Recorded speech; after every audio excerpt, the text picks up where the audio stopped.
This wonderful conference of ours, this new instrument of AA, is no longer, it is a magnificent reality. It is a high adventure into the realm of the Spirit that already promises great success. Though few realize it yet, I think that we who are gathered here have become the keepers of the conscience for all of this fellowship. Despite our preoccupation with facts, figures, and funds, this is no business operation. That can be simply illustrated when you and I hear of a suffering brother or sister, and we get into the family automobile, having to drive perhaps 50 miles to pay a call. We look at the needle on the dashboard and see whether there is any gas in the tank. And if there isn't, we go to a garage and we get it filled. And we pay money and put gas into that tank. Not with the idea of giving our fellow sufferer a drink of gasoline, but with the idea of propelling us to where he is. Thereby, the material and money side of this thing serves a spiritual purpose. When we arrive, we offer our friend love, and we offer him understanding. And that is the cup of which he drinks. Neither is this conference, in any sense, a political body. None of us have come here with any idea of gain in personal prestige or of money. We have come here not to govern, but to ensure that these services of ours move on and fill their appointed task. I'm sure that in a few years, everybody will realize that this yearly gathering of ours is in reality the true voice of Alcoholics Anonymous. The sure conscience of our society and its beating heart, bringing new life to all those who don't yet know. In the early days, the conscience of this society resided among a few scattered individuals, at first not known to each other at all. And in them, this divine spark caused them to think the right thought and to do the right thing. Very few of us know that this spark, which was to become Alcoholics Anonymous, was first struck in the soul of a psychiatrist, the noted Carl Jung. He had a patient, treated him for a year. There was no result. And then that very great man put aside his professional pride. He said to the patient, "It's of no use. My art cannot help you. You're an alcoholic of such hopelessness that only a spiritual awakening can expel your obsession." So that man, who I shall call Roland, went out to seek such an awakening. He found it in the Oxford group of that time, and this was a body of people full of goodwill, trying to get the right thought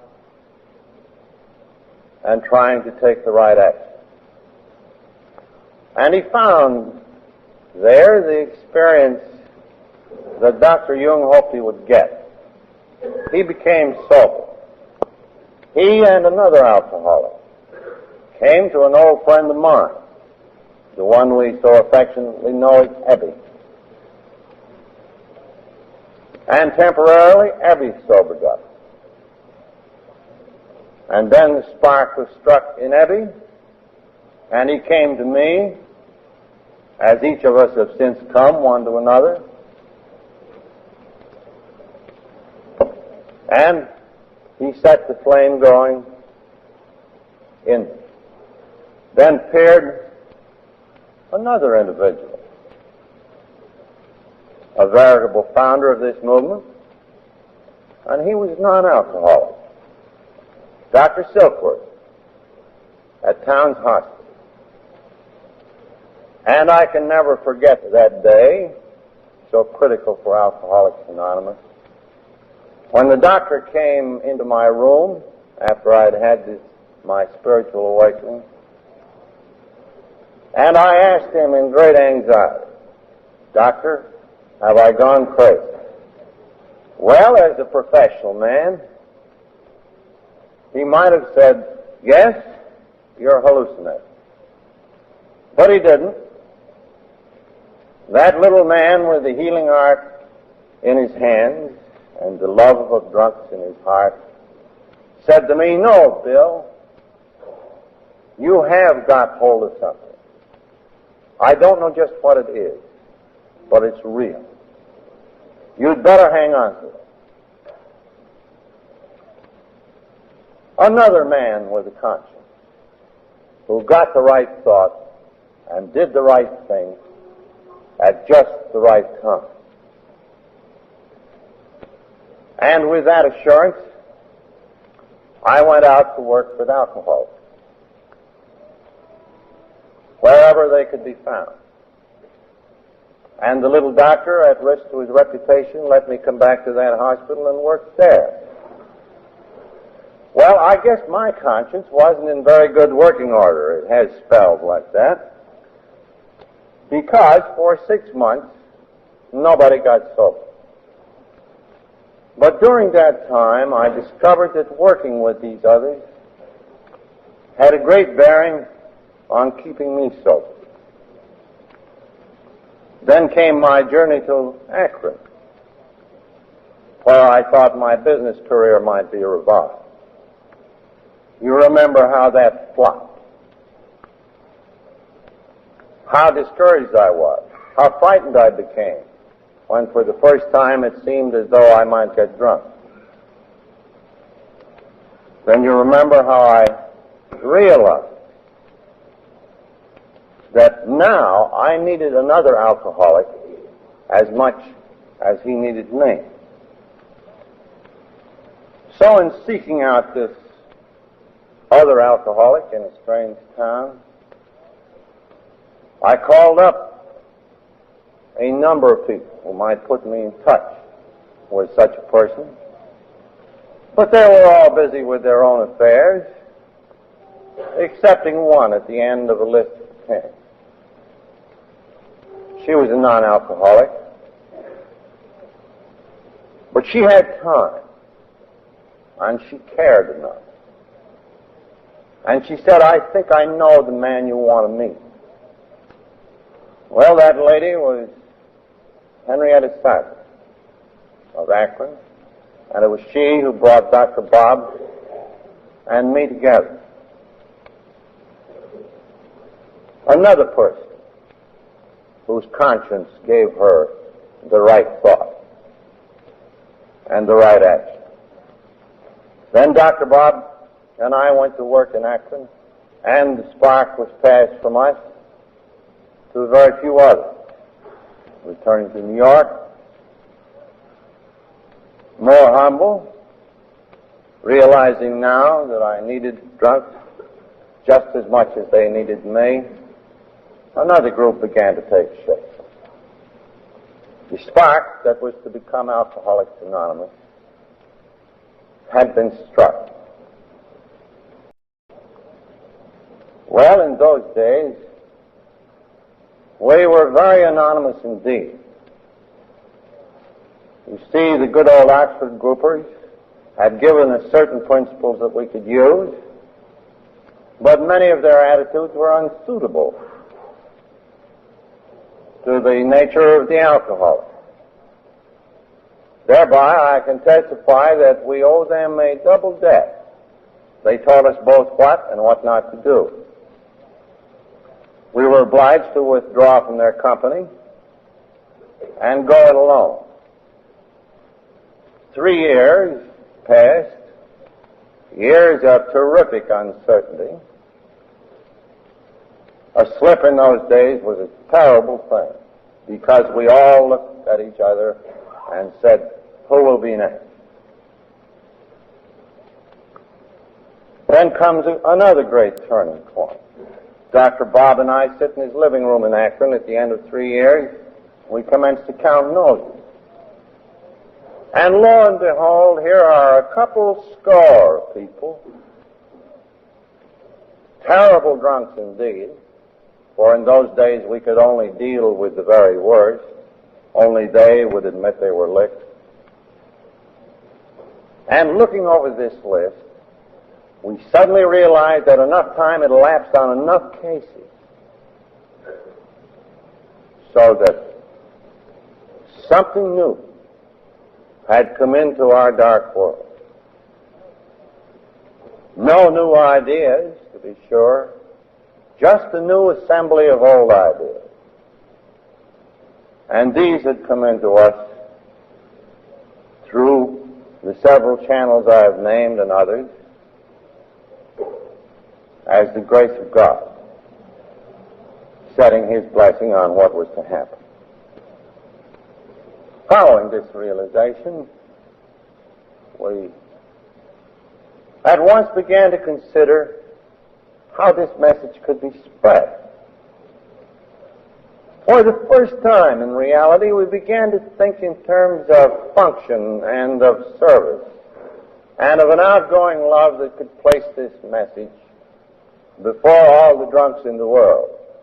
So we ambitiously said, even back then. How could that be done? Well, at this point, we began to see the group conscience manifest itself. There was a little meeting at T. Henry Williams' house in Akron, one of our great non-alcoholic friends out there. And the meeting was called to consider ways and means of spreading this message. The meeting divided itself into 2 parts. One said, let's keep it simple. If we complicate it with money, paraphernalia like hospitals, paid people, we shall be ruined. And then there was another part of the meeting which said, but if we don't do some of these things, people will die because the message will not reach them in time. Our story may get horribly dark. Perhaps something ought to be done. So the group conscience, as such, spoke for perhaps the first time. And it directed me,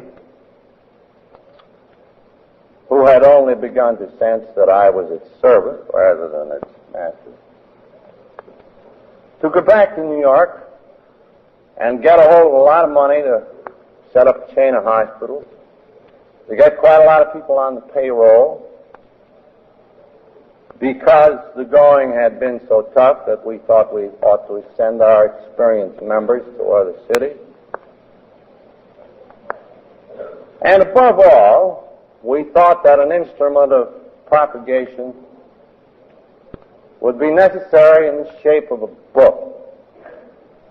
which would state our experience in recovery. So a book, some missionaries, some hospitals, we must have.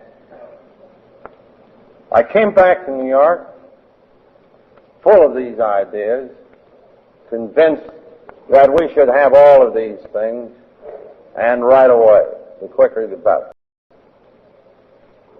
I did a good deal of solicitation of people for money. But everybody, fortunately, looked the other way. One day I was in my brother-in-law's office. He's a doctor. And I was grousing about the stinginess of the rich when it came to fixing drunks. And he said, you know, I remember a man by the name of Willard S. Richardson. I believe he was very close to the Rockefeller family, had something to do with their charities. I'm not sure he's even alive. But supposing I call up over there at the Rockefeller offices and find out. Again, a critical turning point in our affair. Somebody with the right thought and the right action.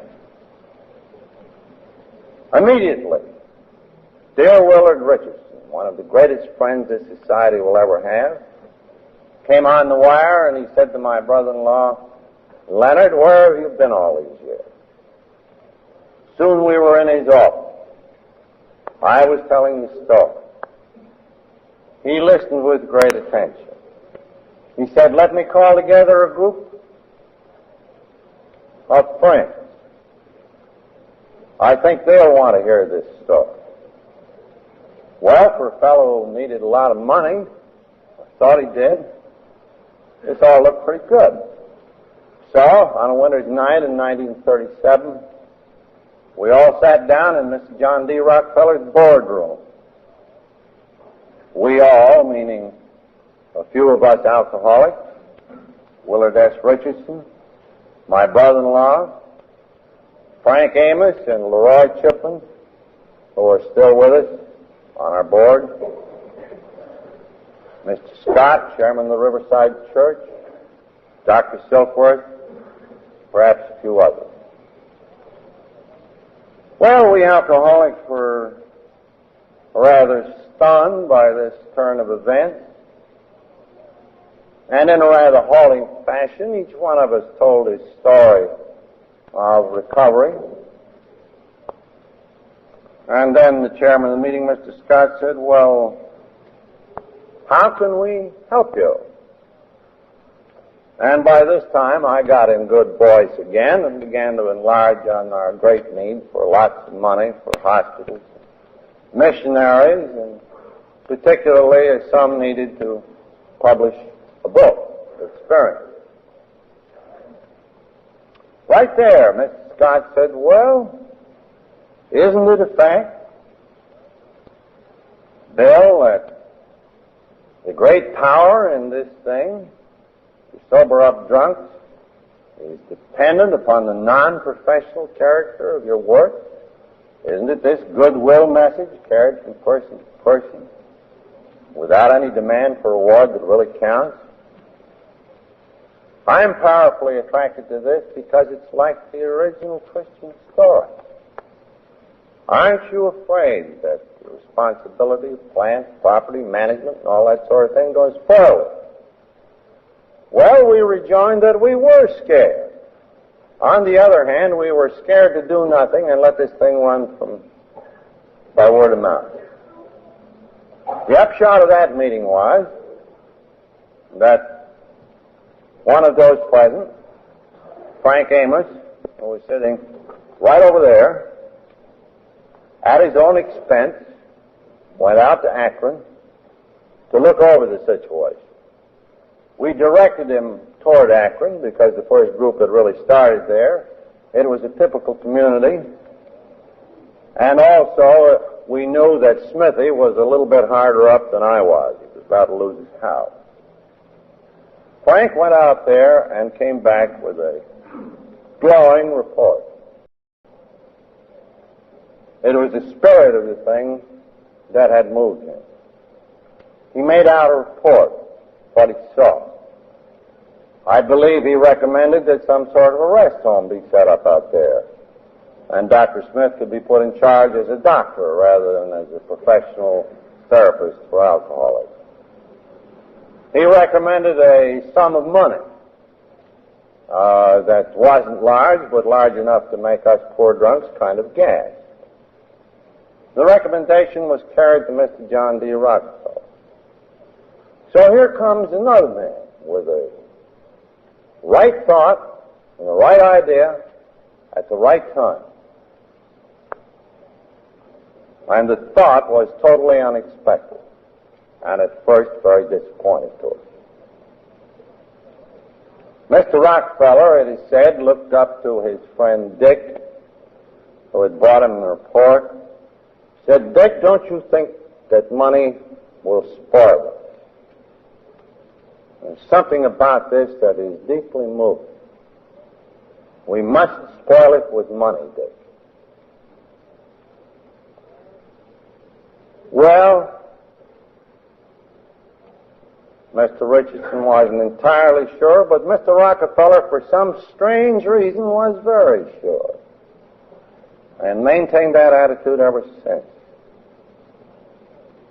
And he has since told me that nothing more affecting has ever crossed his life than the contact with this society of ours. At any rate, he put a little money in the Riverside Church treasury, and that enabled Smithy and me to wiggle along. Then we went out among the alcoholics here and got many to publish our book. And then we set about its writing. Well, the hassles and difficulties we experienced in getting that book together are simply beyond description. At that point, I was sure that this group of drunks had no conscience whatever because they quarreled so much. But nevertheless, a series of right actions and right thoughts at the right time brought the AA book into being. Although it seemed in 1939, after it came out, that we would soon lose it to the printer because, again, we were broke. But here was our first great instrument of service. This was something that could reach out over plains, mountains, and perchance the seas to the distant alcoholic. And it was our hopeful dream that he might, through the pages of that book, recover and bring recovery to those about him. In the very next year, 1940, Mr. Rockefeller reappeared in the scene again, suddenly saying that he'd like to give a dinner. He would invite his friends, many of them prominent and wealthy. He'd invite some of us. Again, our hope for large funds flared up. We said to ourselves, this is it. The stories were heard at the meeting. Even the bankers present were visibly impressed. Things looked good when John D. Rockefeller, or rather Nelson Rockefeller, got up and said that his father was very glad he could not, that his friends could hear this story, but that this was a movement which rested upon goodwill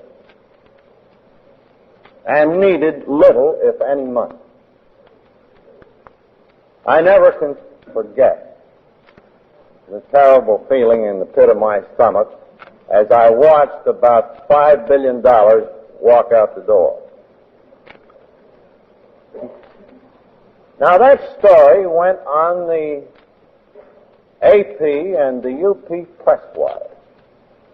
The story how Mr. Rockefeller had stood up before the whole world and pointed to this struggling society of drunks and had said for all men to hear, this is good. I believe in it. He did this at risk to himself. at personal cost. He gave of himself, but not of his money, excepting for a little bit. After the dinner, he wrote a personal letter to all those who had been invited, as well as to those who actually came. Sent them a pamphlet describing what had happened, publishing the talk. By the way, Dr. Harry Emerson Fosdick came down and gave us a great plug. So did Foster Kennedy, the celebrated neurologist. Our friends of medicine and religion had begun to appear, you see. So this letter contained a little paragraph at the end which said, well, this is a movement of goodwill, doesn't require much money, perhaps a little temporary aid. And Mr. Rockefeller's very wise idea of a little temporary aid was in the statement in which he said, I am giving these people $1,000. Well, when the bankers received the letter, they sort of totted it up on the cuff, you know, and said, well, if John D's given $1,000, I'll send in 10, which one of them really did. The result of that was $3,000, and we had $3,000 a year from those dinner people for 5 years, and praise God, that's all of the outside money this society ever had. We were throwing on our own resources. Then in the fall of 1939, another kind of person with the right thought came to our aid. A non-alcoholic in the person of Fulton Ausler, who had just taken his leave of us. He was then editor of Liberty. We were completely unknown. The Reader's Digest had turned us down on their promise of publicity. We needed to let the world understand what this message was. So Fulton Ausler caused to be published in Liberty magazine a piece called Alcoholics and God. And to our great joy, this brought in 800 scattered inquiries. And we wrote each one very carefully from our little office, which had by now been established. Another step in the service picture. We also sold these alcoholics and their wives and friends a few books. And that book income sort of kept our little office going down here in Vesey Street, New York, so we could answer those inquiries. So we had taken another step in service, another step in outgoing love toward all those who still didn't know. Then came the great payoff. Attention had been attracted to us.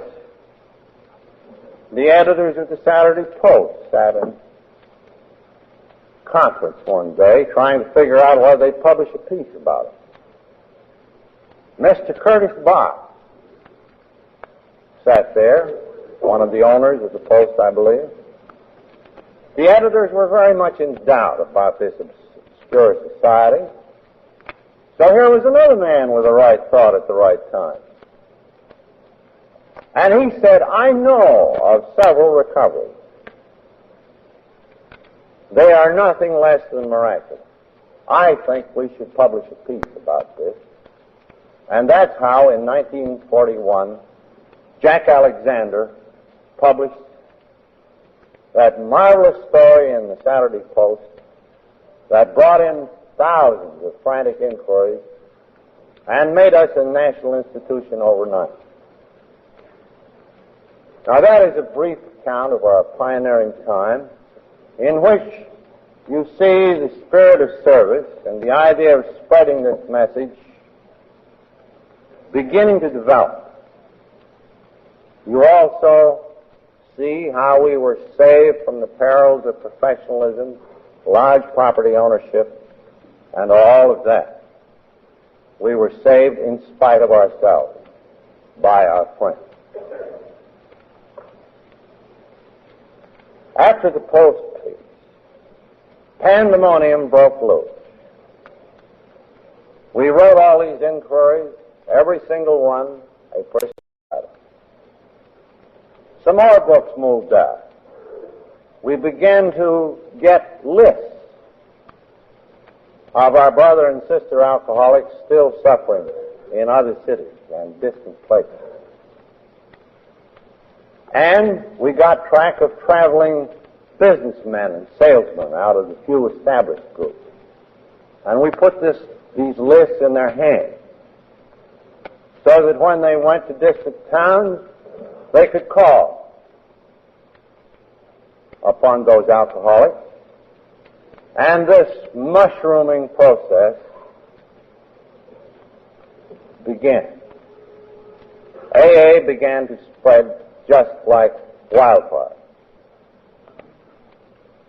Thus we entered our period of adolescence, and a very exciting and dangerous period it was. We knew that God had given us a formula by which the obsession of alcoholism could be expelled. But we didn't know whether we could live and work together in unity and have sufficient unity to carry the message to those who still didn't know. That was the primary problem of our adolescent period. So that the problem of this service office down here in New York was not only that of receiving inquiries from individuals. Groups frantic with problems began to write in about them.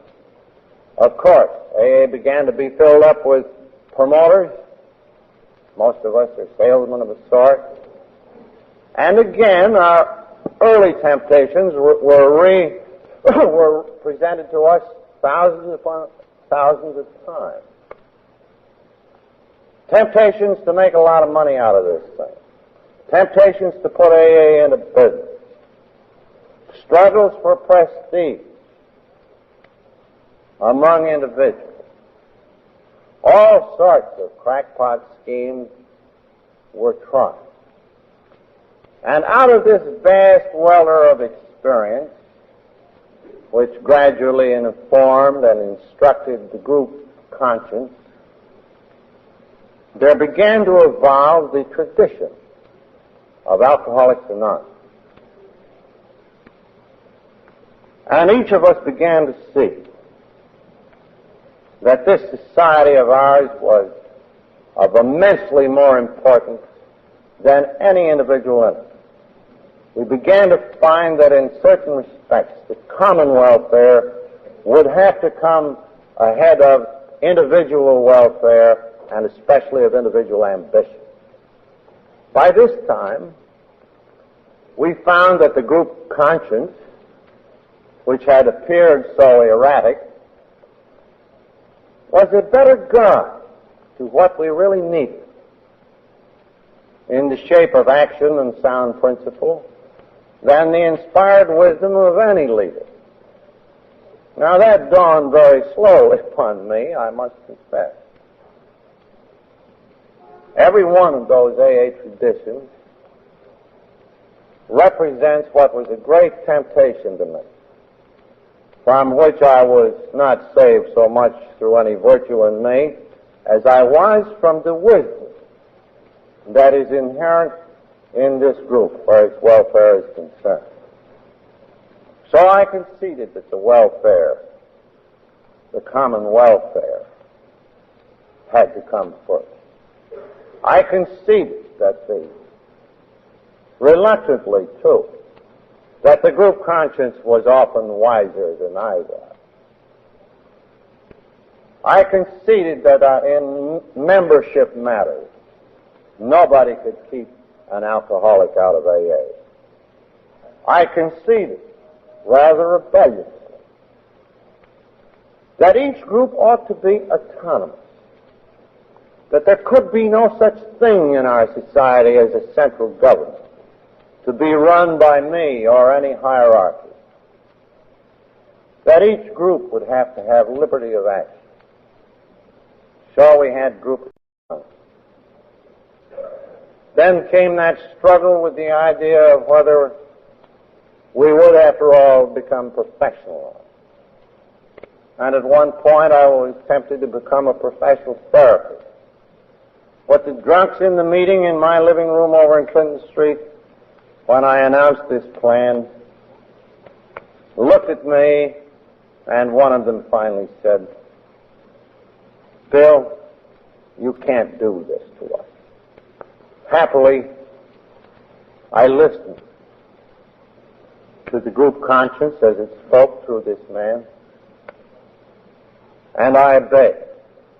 And so the AA traditions developed, one by one. And I was not the only reluctant one. Each of us went through our period of reluctance about these principles because each one of them was deflationary to us personally. They ran counter to our natures. They ran counter to our natural desires. That was especially true when we come to the non-controversy tradition. Gee, we love to fight, but we very early saw that there were certain things that we couldn't fight about and survive. The kind of things that the outside world quarrels about. Religion, politics. No. Neither could we quarrel in public about anything or attack anybody. That became true.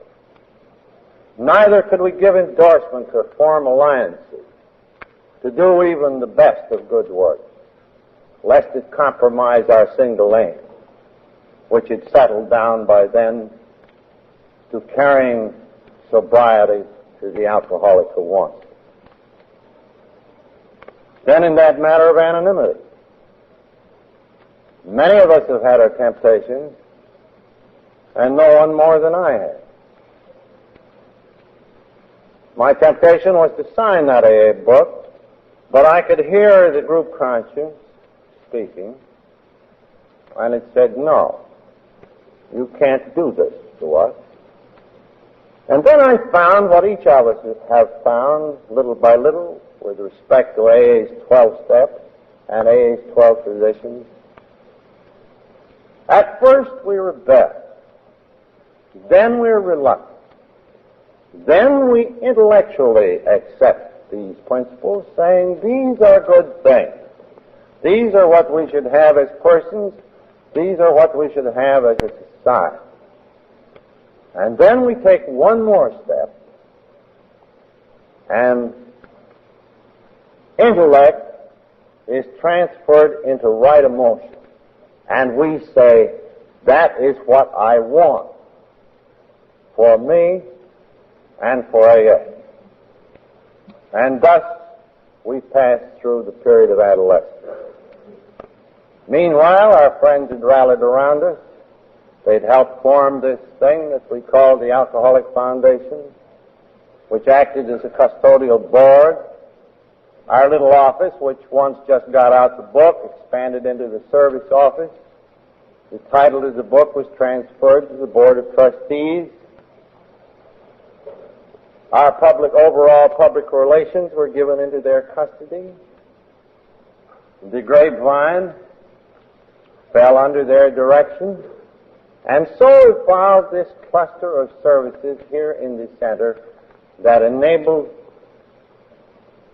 AA to function as a whole. But several years back, some of us began to be very concerned because we felt there was still a missing link in this picture. We realized that this foundation and its central activities was still very remote from the group, that there wasn't too much knowledge of it. We couldn't talk too much about it, lest that talk defeat itself. It would look like it was self-serving. Smithy and I awoke with a start to discover that we were the main links between these services and those served.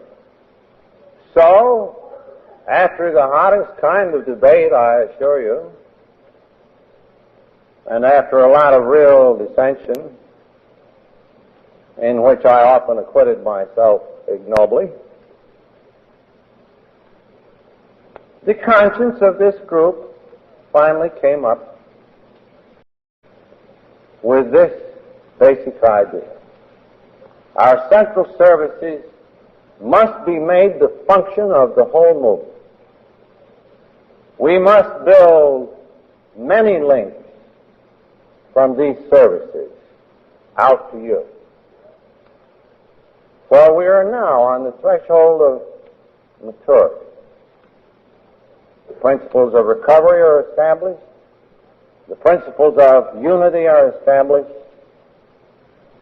Now you must come and take your third legacy. This legacy of overall service to this movement and to all who haven't arrived in it yet. And that idea began to germinate, began to grow, and became fulfilled 3 sessions back, when in 1951 we held the first General Service Conference of Alcoholics Anonymous. That leaves us where we are this morning. We are standing on the threshold of maturity, although no one could say in truth that we are really mature yet. This process of maturing, of course, will go on as long as we last. Now, I have been asked to speak on the milestones ahead. And I have dwelled at length on the milestones we have already passed because I dislike the role of a prophet. For I certainly am not that. I have been mistaken too often. But I think that we can take a look ahead to this extent. We can look at the problems that occupy our immediate foreground. Now, it is plain to all of us that unless this society can develop enough brotherhood and partnership among its members, we shall someday fall into disunity.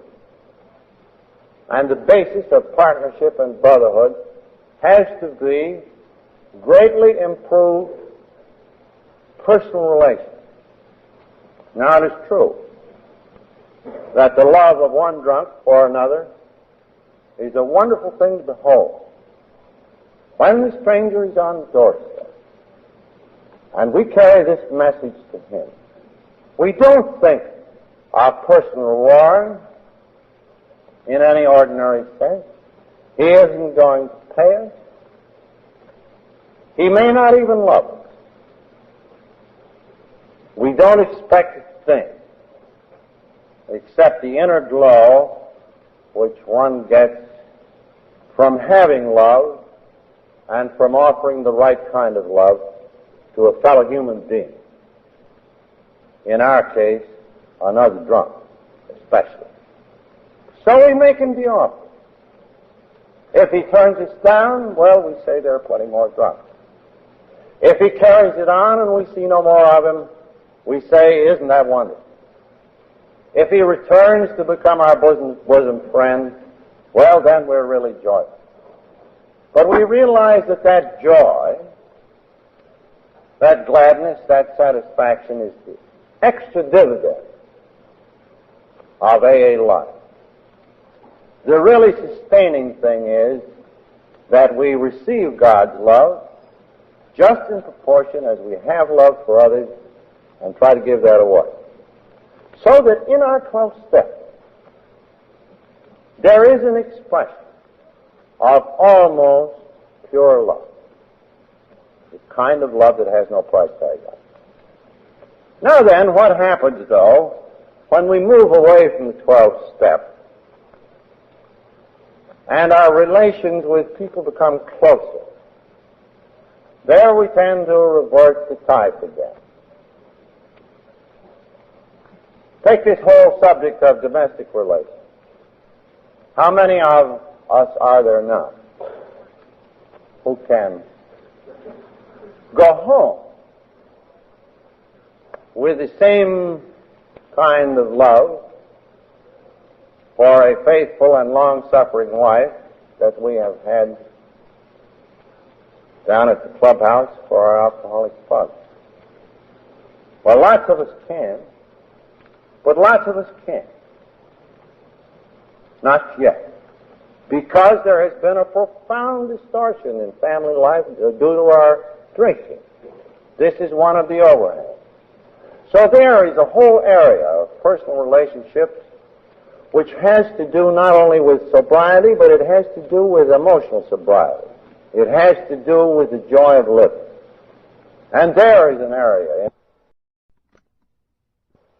I think I ought to refer to these family groups where our wives and husbands, the wives and husbands of alcoholics, are realizing that they too have become distorted and are now forming themselves into groups to find out what the matter is with them and how the 12 steps can help them to be better partners.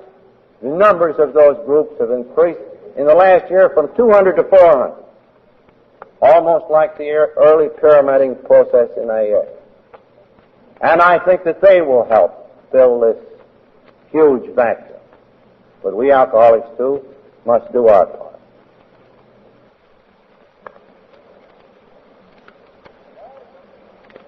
Well, then in AA, as I say, we sometimes quarrel a great deal. Not often about things that matter too much, but there is a great deal of unnecessary anger, ambition, pride, a tendency to dominate people or a tendency to cling to people. All those problems of personal relationship which have to do with emotional sobriety, happy sobriety, are yet far from solution. And when we have moved on and made a great gash in those problems, we shall have passed another milestone. Then there is the problem of the complacent AA. He comes in, he does good work, the family is reunited, family is happy, income is good, kids don't get into any trouble, and he assumes that he's cured. He thinks he's done his bit for AA. Well, most of us know that at some sent him with a great big lump, which he is nowhere near prepared to swallow. So he and those who are coasting blissfully might take another look at our 12 steps, not just the first and the 12th, but all those in between, and try harder to apply them in all their affairs, and try harder to be more responsible about their AA obligations. Great progress can be made there. Then this matter of sponsoring new people. Since we have got large in numbers, the careful attention that we used to give is sometimes denied new people. They come into our larger meetings, they wander about. Our sponsorship is still defective. We can do much about improving that. We can remember the kind of chance that somebody gave us. And the desire can again burn in every one of us to give that next fellow his chance and not leave the job to Joe Doe. Now, to be prudent is not necessarily to be fearful. Curiously enough, this society as a whole is a society which has never had a problem that is cut clear across it. The individual has been cut to pieces with problems, and he has grown together. So have groups, so have areas. But AA as a whole has never been cut across by a great problem or a great calamity. Now we are living in a world that seems largely filled with nothing but problems and calamities. And for all of these last 17 or 18 years, God has spared our society anything that looks like a big problem.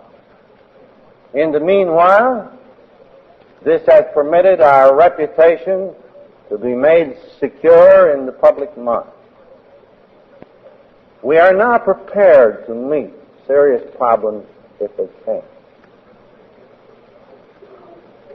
And it is not fearful to say that serious problems will still someday come to AA as a whole. Just take one not too serious, and let us try to think how we would behave if this occurred. I know of an author, for example, who is a humorist on the sarcastic side. I think he tends to imbibe a little himself. And 2 or 3 years ago, he got together material for a funny book about AA, which would have roundly ridiculed it. The book was never published because he found too many of his old writing cronies in AA, and they discouraged it. But supposing that he had published that book, you know what our first reaction would have been? It would have been a reaction of great rage. He can't do this to us. But does that necessarily have to be our reaction? When we are unfairly criticized, loudly criticized at some time in the future, or actually attacked, are we prepared to take such attacks in silence and in dignity with no thought of retaliation? And if there is any truth in something, we humbly say that our society stands corrected. To meet the larger problems of the future, we will have to think about how we would behave and act if this society would survive. Otherwise, we can become hopelessly involved in controversies at the public level and destroy this wonderful reputation we have, which is already, I must say, a damn sight better than our character. Today, the world is full of political divisions, warring philosophies, warring nations. Supposing that those divisions cut deep in this country sometime, and our society as such starts to quarrel, shall we find the wisdom and grace at such a time to say no? As of old, these are matters on which AAs can never quarrel within the confines of this society. This is the sort of quarreling that can destroy us and the chance for sobriety and a new way of life for all who might come. Shall we be able to put that temptation aside when it arrives? Conceivably, we could have a religious division. I don't believe we will, but we might. How shall we deport ourselves then? And on how we act, much will depend. Much will depend on what this body, the conscience of Alcoholics Anonymous as a whole, says and does at such a critical juncture. Now, personally, it seems to me, those problems. Because I think we are ready for them, really. I think we can manage them. And I think we can manage them because of what I see here before me. I see God speaking through the group conscience in this room. And I feel that our guidance will be true, that the voice of Alcoholics Anonymous will remain clear, that its conscience is now so experienced and well related to God that it can apprehend the right thing to do at the right time. Despite all these perils of the road, I know that you share with me an utter confidence about our future. Now, there's just one more temptation to which this movement may be subjected. All around us, men are commencing to say, why, this AA thing is a lot more than a cure for drunk. It's a way of life that could save civilization. Mr. Herbert Hoover, several years ago, paused in the middle of a policy talk and pointed to this society as one whose spirit ought to animate the whole world. Since that time, we've had a great number of clergymen, public men, heads of the Chamber of Commerce. A fellow came in my house the other day from the United Nations, said that ideas he got from the AA tradition had transformed the whole status of relief work in Greece. The week before, a man came in who is a very noted philosopher in this country and member of one of its most respected religions. And he said to me, Bill, I begin to sense that this AA thing has a deeper destiny than just sobering up drunk. It may be the spearhead of a new religious evolution. Well, at first that sort of thing made me feel good. It made me feel ambitious. It made me feel as though, well, now that we're well on the way to sobering up all the drunks in the world, why not sober up all the people in the world, emotionally speaking? And then prudence intervened and said to me, as I know it must have said to you, these are things that we should never say about ourselves.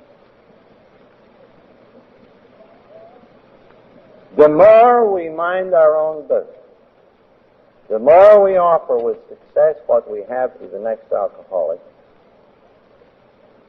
the longer we shall last, and the larger will be our usefulness, even to the world outside. So to you of this third General Service Conference, I say welcome, and may God speak in your conscience. May your voice be clear and true. And may the great service heart of Alcoholics Anonymous, which beats in the center of this gathering, continue to beat for so long as God shall need it.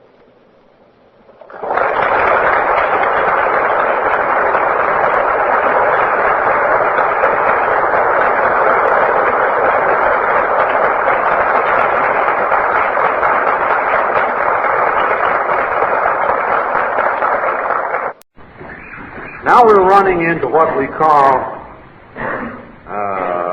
the dual purpose groups. And we're running into this question of what we're going to do with people who have related problems. we got a hell of a queer sex problem, let's say, or we got a divorce problem, or we got a narcotics problem, or we got a gambling problem, or we're too fat, or we're nervous, we got a neurotic problem. Well, around in AA, we got people with all those problems. I guess I got all of them myself. However, I am a drunk and you're a drunk. So the primary basis of my identification with you is the hell of a time I had drinking and the wonderful time I've had getting over it. Which has involved, however, with dealing with some of these underlying problems which we already had. So now, as you know, there have been a great many sort of offshoots or copies of AA, some faithful facsimiles, some not so much so. We have Neurotics Anonymous and Gamblers Anonymous and Addicts Anonymous and Narcotics Anonymous and Divorcees Anonymous. And we have some organizations that deal with mental cases like Recovery Incorporated and We Are Not Alone Society. And some of these people begin to do very well, and they're far from it. Now, some of our members go over to these other people to help them and to be helped. And that is fine. But now, again, comes the old problem that we had with the clubs, with the family, with the education. Now we want to be married. So, let's say I'm a narcotic addict as well as an alcoholic. Well, we got around in AA, a lot of people have had trouble not only with pills, but with morphine. I mean, a genuine addict. They identified with us, they joined us because they were also alcoholics. But naturally, having had the addiction problem too, they know the awful agony of that. They want to carry this message to the pure, straight addict. So, in some cases, they've tried to bring those people to AA meetings and bring them into full membership. Well, right away, the wheels begin to grind, because are we going to take on all of the world's problem, and can anybody with a problem join AA? No, we decided long ago AA was for drunks. No matter what complications the drunk has and how many other problems, we don't care anything about that. The only thing we want to know is, are you drunk, do you want to get over it? And we'll stick to that. But now comes the guy with the pure narcotic problem. He comes to an AA group and he says, well, I want to belong. Well, under group autonomy, this group can really do about as it likes. You can say to them, well, we only deal with alcoholics here. Or you can say to them, well, look, you can come and sit in an open meeting and maybe you'll find a few friends around who also has a narcotic problem, who can help you start a narcotics group. Or maybe we're going to put you up on the platform and let you give a narcotic testimony, and we're going to put you on the committee and we're going to take you right in. Well, this last mentioned course just doesn't work very well. Because if a straight narcotic, let us say, is to become an AA member, he has to be capable of doing AA 12-step work. He has to be capable of doing AA committee work, and he has to be capable of making an AA pitch from a platform. And how the hell can he if he's a narcotic? He can't. So that it is my hope that where there are good-sized open meetings, that AA members who themselves have had a narcotic experience and wish to work with narcotics should certainly be permitted to bring these people in as visitors to get fixed, with the idea that they may be able to start their own group. But I don't see how we can go any further with that. And the group is the last word on the subject, though. The group can do what it likes. Now then the question comes, if you've got in an institution, you got a peculiar condition where they can't have but one meeting a week, the AA group, and here are a lot of narcotic people, and here are people with just a plain crime problem and other problems, and they see these drunks getting so much better emotionally, and say, how do you do it? And you go to the warden, and maybe the group goes to the warden and says, well, can't these other people come to our meeting? Or can't they have separate meetings, and can't we help them out? The warden says, no, you can't have separate meetings, you just have one meeting a week. And it would be great if you'd have these people in. Or, I'm telling you, I'm putting them there. So, okay. So in comes the guy with a sex problem, with a narcotic problem, with a burglary problem, or whatever it is, and he sits down with the AA group in the meeting. Well, I say, what of it? The only thing that group mustn't do is to say, we're the AA neurotic group, or we are the AA burglary group, see? If that group is going to be listed in the directory as an AA group, these other people have got to be visited. Then when they go out, there isn't any guarantee that you're going to receive a guy who was just a plain yegg that never drank any grog. Maybe he would be received as an open meeting, maybe not. I don't know. I think that's up to each group. Now you see, there are these borderline cases which are not matters of shifting the AA tradition around. It's just a reasonable application. And again, it's just middle course. You can take the course, will have nothing to do with anything whatever but a drunk. A pure drunk. Well, in the first place, there ain't any pure drunk. But all these things are able to stop. Or you can take the attitude, AA is going to save the world, let's bring them all in. Now, how do you apply the AA tradition of the single purpose of AA and the no endorsement idea of AA and the group autonomy idea of AA? If you take those three traditions, you can work out fair application, which will make what we know available to these other situations and groups, and at the same time not get us married and compromised, which might ruin us. Because I think that it is a fundamental, running all through government and through all forms of society, that your first function is to preserve your own entity. Let us first preserve Alcoholics Anonymous. Then next, let us, as individuals, do what we can for the world around us.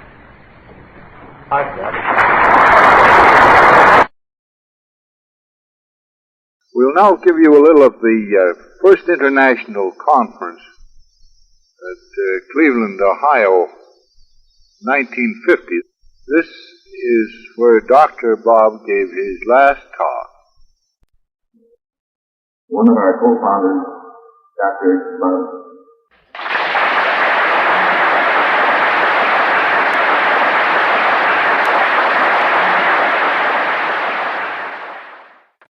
my good friends in AA and of AA, I feel I would be very remiss if I didn't take this opportunity to welcome you here to Cleveland, not only to this meeting, but those that have already transpired.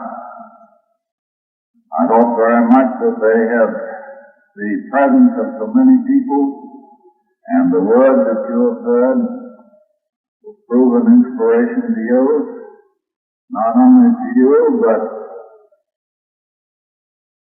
may you be able to impart that inspiration to the boys and girls back home who are not fortunate enough to be able to come. In other words, we hope that your visit here has been both enjoyable and profitable. I get a big thrill looking over there to see your faces like this, with the feeling that possibly some small thing that I did a number of years ago played a small part in making this meeting possible. I also get quite a thrill when I think that we all have the same problems. We all did the same thing. We all get the same result in proportion to our zeal and enthusiasm and stick-to-itiveness. If you will pardon the injection of a personal note at this time, let me say that I've been in bed 5 of the last 7 months. My strength hasn't returned as I'd like, so my remarks will of necessity be very brief. But there are 2 or 3 things that flashed into my mind on which it would be fitting to lay a little emphasis. One is the simplicity of our program. Let's not louse it all up with Freudian complexes and things that are interesting to the scientific mind but have very little to do with our actual AA work. Our 12 steps, when simmered down to the last, resolve themselves into the words love and service. They understand what love is, and we understand what service is. So let's bear those two things in mind. Let us also remember to guard that erring member of the tongue. And if we must use it, let's use it with kindness and consideration and tolerance. And one more thing, none of us would be here today if somebody hadn't taken time to explain things to us, to give us a little pat on the back, to take us to a meeting or two, to have done numerous little kind and thoughtful acts in our behalf. So let us never get the degree of smart complacency so that we're not willing to extend or attempt to that help that has been so beneficial to us to our less fortunate brothers. Thank you very much.